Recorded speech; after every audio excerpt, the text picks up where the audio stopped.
बिस्मिल्लाहिर्रहमानिर्रहीम। अस्सलाम वालेकुम। ये आपका अपना डिजिटल प्लेटफॉर्म है। मैं तारिक मतीन हूँ। वल्लाहु खैरुल माकिरीन। अल्लाह सबसे बेहतर तदबीर फरमाने वाला है। वही बचाएगा मेरे देश को बलाओं से, जो बारिश में शजर से घोंसला गिरने नहीं देता। सबसे पहले आपसे दरख्वास्त, इमरान रियाज खान के लिए आवाज़ उठाइए, असद अली तूर के लिए आवाज़ उठाइए। ये दोनों आपके लिए आवाज़ बुलंद करने वाले लोग हैं। आपको इनकी आवाज़ बनना है। अब तो हम ये देख रहे हैं कि कुछ चेंज आया है। उस चेंज के नतीजे में कौमी असम्बली में भी इमरान रियाज खान के लिए, असद तूर के लिए तकारीर भी हुई, नारे भी लगाए गए, उनकी तस्वीर भी कौमी असम्बली में अरकान के हाथों में हमें नजर आई हैं, जो एक मुस्बत तब्दीली है। मगर इस तब्दीली का हिस्सा आपको बनना है। ये आवाज़ आपको उठानी है। ये आपका फ़र्ज़ है। अपने सोशल मीडिया का इस्तेमाल कीजिए और ये आवाज़ उठाइए। इतनी भरपूर आवाज़ उठाइए कि ये आवाज़ उन जगहों तक पहुँचे जहाँ तक इसे पहुँचना चाहिए। दूसरा आपसे दरखास्त है, इस खाकसार के लिए, इस नाचीज़ के लिए सब्सक्राइब कीजिए, घंटी का बटन दबाइए। यही दरखास्त आपसे अलग न्यूज़ के लिए भी है। घंटी का बटन दबाइए, सब्सक्राइब कीजिए, लाइक कीजिए, कमेंट कीजिए। कौमी असम्बली, नई कौमी असम्बली, पाकिस्तान तहरीके इंसाफ के जुनेद अकबर ने खिताब करते हुए जो कहा था कि हम ये ऐवान नहीं चलने देंगे, अब अंदर से ऐलान हो रहा है। ऐवान को चलाने के जिम्मेदार की जानिब से ऐलान हो गया है कि ये कंपनी, ये असेंबली चलती हुई नजर नहीं आ रही।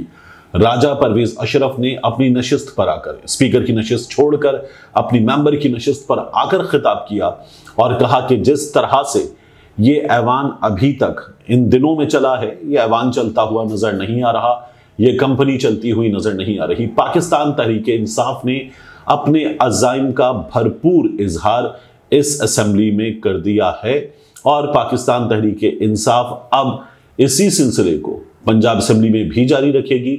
पाकिस्तान तहरीके इंसाफ इसी सिलसिले को आगे बढ़ाएगी, कौमी असेंबली में भी जारी रखेगी।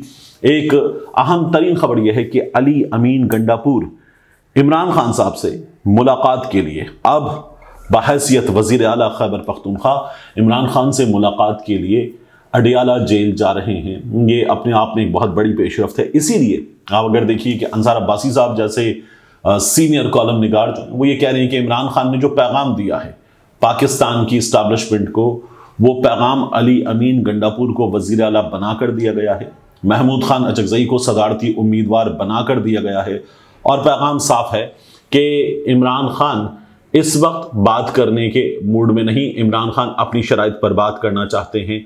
ये बहुत से सहाफ़ी, बहुत से तज्ज़ियाकार इस वक्त कह रहे हैं। जो ऐवान में हुआ, इस वक्त कुछ चीज़ें जो आपको नहीं पता चल रही, ना टेलीविज़न पे पता चल रही हैं क्योंकि रोका जा रहा है, ना वो चीज़ें आपको उस नशरियात से पता चल रही हैं कि जिसे लाइव दिखाया जाता है, जो मेरे आपके टैक्स के पैसे से चलती है, जो सरकारी टीवी की नशरियात है, जिसे रोकना किसी वज़ीर आज़म का इख्तियार नहीं है, किसी स्पीकर का इख्तियार नहीं है।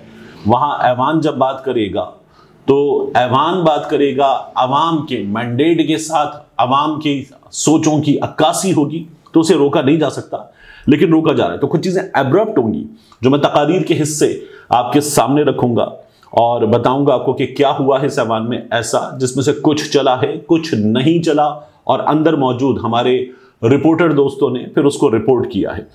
अख्तर जान मेंगल साहब, BNP के सरबराह, उनकी तकरीर की बात करें तो वो ये कहते हैं कि मैं महमूद खान अचकज़ई के घर पर जो पुलिस ने छापा मारा है उसकी मजम्मत करता हूं। उन्होंने शहबाज शरीफ को मुबारकबाद भी पेश कर दी और उन्होंने ये कहा कि शहबाज शरीफ को बाहैसियत वज़ीर आज़म इमरान रियाज खान के लिए, असद अली तूर के लिए इनकी रिहाई का ऐलान करना चाहिए था, नहीं किया गया। वो ये कहते हैं कि तमाम सियासी कैदियों की रिहाई का शहबाज शरीफ को ऐलान करना चाहिए था, नहीं किया गया। फिर वो कहते हैं मैं बलूचिस्तान के जंगी कैदियों की रिहाई की बात नहीं कर रहा। फिर उसके बाद उन्होंने कहा कि गवादर में जो हेलीकॉप्टर्स ऑपरेशन के लिए इस्तेमाल हो रहे हैं, चंद गवादर में भेज दिए जाते तो कुछ बेहतर होता, क्योंकि गवादर में तूफानी बारिशों के बाद इस वक्त सूरत हाल बहुत बुरी है, वहाँ इमदाद की ज़रूरत है।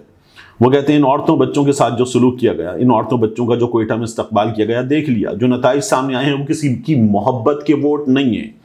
ये जो वोट पड़े हैं ये इदारों की नफरत के वोट पड़े हैं। अख्तर मेंगल कहते हैं कि कल वज़ीर आज़म ने लापता अफराद की बात की, ना करें वज़ीर आज़म साहब, आप खुद लापता ना हो जाएं। बैरिस्टर गौहर की तकरीर की बात करें, पाकिस्तान तहरीक इंसाफ के चेयरमैन बैरिस्टर गौहर ने कौमी असम्बली में इजहार ख्याल किया और कहा हमें जो जमहूरियत का दर्ज देते हैं वो अपने गिरेबान में झांके। ये जो जमहूरियत के चैंपियन बनते हैं, जब हमारी खवातीन जेलों में डाली गई तो ये खामोश रहे। बिलावल भुट्टो जरदारी को वो जवाब दे रहे थे। वो कहते हैं हमें 30 भी नहीं दे रहे थे, जो 91 आए हैं इसलिए आए कि यहां धांधली करना मुमकिन नहीं था। हमारे तजवीज़ कुनिंदा, तायीद कुनिंदा गिरफ्तार हुए, कैसरा इलाही का दुपट्टा छीना गया, क्या तब बोले? ये तकारीर ऐवान में की गई हैं और मैं आपको बता रहा हूं कि मुख्तलिफ इसके हिस्से हैं, एब्रप्ट होंगी, लेकिन आप देखिए कि जब बिलावल भुट्टो जरदारी को बैरिस्टर गौहर जवाब दे रहे थे, बिलावल भुट्टो जरदारी ने जो तकरीर की उस तकरीर में ऐसे हिस्से थे जो जमहूरियत की चैंपियन बनने वाली पाकिस्तान पीपल्स पार्टी के चेयरमैन खुद कह रहे थे कि मैंने गलत कह दिया है, मैं आपसे इत्तेफाक करता हूं, मेरी तकरीर के ये हिस्से हज़फ कर दीजिए। वो खुद स्पीकर से कह रहे थे। बिलावल भुट्टो जरदारी ने अपोजिशन अरकान को मुखातिब किया और इंग्लिश में कहा who the hell are you. जब बिलावल भुट्टो जरदारी ने कहा, एक्सपंज किया गया। अब आमतौर पर होता यह है कि एक्सपंज की गई जो चीजें हैं वो ना दिखाई जाएं, वो ना बताई जाएं, क्योंकि एक्सपंज कर दी गई है ऐवान की कार्रवाई से। मैं आपको इसलिए बता रहा हूं कि एक इसमें से बहुत सी चीजें जब रिपोर्ट ही नहीं होने दी जाएंगी, एक जमात को मुकम्मल ब्लैकआउट कर दिया जाएगा, तो फिर जो रवैये हैं पार्लियामान में उन रवैयों की निशानदही करने की बिना पर मैं आपको ये बता रहा हूं। फिर उसके बाद बिलावल भुट्टो जरदारी ने इमरान खान साहब की बात करते हुए लफ्ज कार्टून भी इस्तेमाल कर दिया। बिलावल भुट्टो जरदारी ने फिर खुद कहा कि मैं मानता हूं मैंने गलत किया है, मेरी ये गुफ्तगू भी आप हज़फ कर दीजिए। एक अजीब ऐवान है जिसके बारे में कहा जा रहा है ना कि ये नहीं चल सकता। इसलिए नहीं चल सकता कि इस ऐवान में हुकूमत खुद कोरम की निशानदही इब्तिदा से कर रही है। हुकूमत तो वो होती है जो अपने मंशूर पर अमल दरामद कराएगी, हुकूमत वो होती है जो अपने मैंडेट की बुनियाद पर यह कहेगी कि अब हमें इस मुल्क को चलाना है, हम अपने हिसाब से, अपनी तरजीहात के मुताबिक, अपने मंशूर के मुताबिक काम करेंगे और जो हमें अवाम ने मैंडेट दिया है उसको लेकर आगे चलेंगे। तो हुकूमत ऐवान चलाएगी ताकि कानून साजी कर सके, ताकि पॉलिसीज बना सके और लोगों के लिए अपने मंशूर पर अमल दरामद कर सके। मगर शेर अफजल मरबत जब तकरीर के लिए आए तो फिर हुआ क्या? हुकूमती बेंचेस से कोरम पॉइंट आउट किया गया।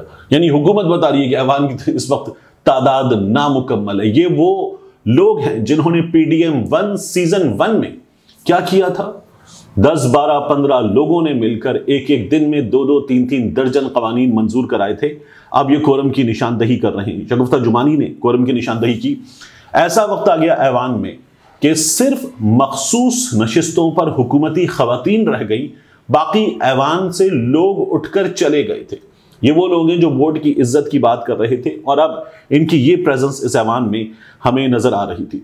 सरदार अख्तर मंगल की एक और बात आपको बताऊं। सरदार अख्तर मंगल स्पीच कर रहे थे और सरदार अख्तर मंगल ने जब इदारों के हवाले से बात की, खुफिया एजेंसीज के हवाले से बात की, फौज के हवाले से बात की, तो फिर उन्हें रोका गया और ये कहा गया डेप्यूटी स्पीकर की जानिब से कि ये मत कीजिए, आईन हमें इजाजत नहीं देता कि फौज को हम तनकीद का निशाना बनाएं।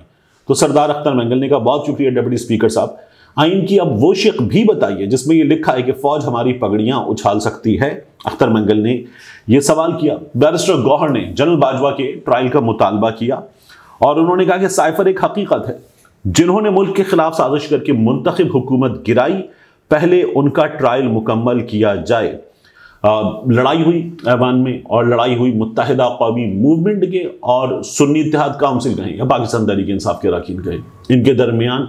और खालिद मकबूल सिद्दीकी तो मान लिया, बाकायदा तौर पर मान लिया कि हमारा मैंडेट इस बात जाली है।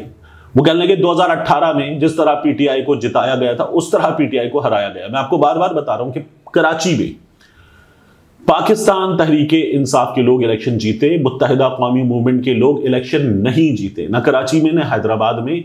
और ये पाकिस्तान तहरीक इंसाफ वाले कहें ना कि ये हमारा फॉर्म 45 है, ये हमारा सबूत है कि हम जीते हैं, तो बंदा कहे कि जी ठीक है, आपने, बहुत से लोग सोशल मीडिया पे दावा कर रहे हैं कि आपने जाली बना ली है आपने फॉर्म 45, तो बंदा कहे ठीक है आपने जाली बना ली है। लेकिन जमात इस्लामी वाले अपने फॉर्म 45 जब उसके साथ मैच करते हैं तो सेम निकलते हैं। और पाकिस्तान तहरीक इंसाफ इलेक्शन जीत चुकी है लेकिन उनको इलेक्शन हरवा दिया गया। खालिद मकबूल सिद्दीकी जब खिताब कर रहे थे तो फिर उसके बाद जो है PTI के अरकान ने कहा कि जमहूरियत की बात करते हो तुमको शर्म आनी चाहिए, लो ना अपने चेयरमैन का नाम, अपने पार्टी चेयरमैन का नाम लोग क्यों नहीं लेते। अब ये अल्ताफ हुसैन का नाम लेने के लिए उन लोगों की बात कर रहे थे। ये वो मौका था जब MKM के अरकान की जानिब से हाथों से नाजेबा इशारे किए गए और फिर लड़ाई होते होते रह गई। शेर अफजल मरवत, पाकिस्तान तहरीक इंसाफ के लोग ये लड़ाई के लिए आगे बढ़े थे और एमक्यूएम के अरकान को जवाब देना चाहते थे। एमक्यूएम के अरकान आगे बढ़े, लेकिन फिर अली मोहम्मद खान ने, असद कैसर ने इस लड़ाई को रोका, वगरना सूरत हाल जो है वो बहुत बिगड़ सकती थी। अब ये हालात हैं इस असेंबली के। इस असेंबली में आप देखिए कि जब अख्तर बेंगल तकरीर कर रहे थे, अख्तर बेंगल ने जब एजेंसीज की बात की, अख्तर बेंगल की तकरीर रोक दी गई और हमें सरकारी टेलीविजन पर जो पहले से तैयार शुदा नशरियात होती है उनकी, जिनमें ट्रैक्टर की मरम्मत की बात होती है, हकीमों के नुस्खों की बात होती है, ब्लड प्रेशर की बात होती है, आम एक जनरल सी बात होती है, उसकी कोई भी चीज़ चलती हुई नजर आना शुरू हो जाती है। तो ये हुआ सरदार अख्तर बेंगल की स्पीच के मौके पर। असद कैसर बात कर रहे थे, असद कैसर की तकरीर के मौके पर एक से ज़ायद बार उसको रोक दिया गया। महमूद खान अचकज़ई तकरीर कर रहे थे। महमूद खान अचकज़ई की तकरीर के मौके पर तो बाकायदा तौर पर हमने देखा कि खातून आ गई, वो बताने लगी कि ब्लड प्रेशर कंट्रोल कैसे किया जाता है। पंजाबी में उनकी तकरीर मौजूद थी। बैरिस्टर गौहर की तकरीर रोकी गई। ये जो सिलसिला है, अगर ऐसे वांग चलाना है कि शहबाज शरीफ तकरीर करेंगे तो वो तकरीर दिखाई जाएगी, बाकी तकरीर करेंगे तो मुकम्मल तौर पर रोक दी जाएगी। सरकारी टीवी को ऐसे इस्तेमाल करना है तो ये चल नहीं सकता, क्योंकि सरकारी टीवी अवाम के पैसों का है और अवाम के पैसों पर चलता है। अगर अवाम की आवाज़ ही इस पर दबा दी जाएगी, क्योंकि जो ऐवान है ये ऐवान पाकिस्तान के लोगों की सोच का निचोड़ है। ये वोट देकर लोगों ने अपने नुमाइंदे भेजे हैं, तो लोगों ने अपनी नुमाइंदगी, अपना आप, अपनी सोच वहां भेजी है।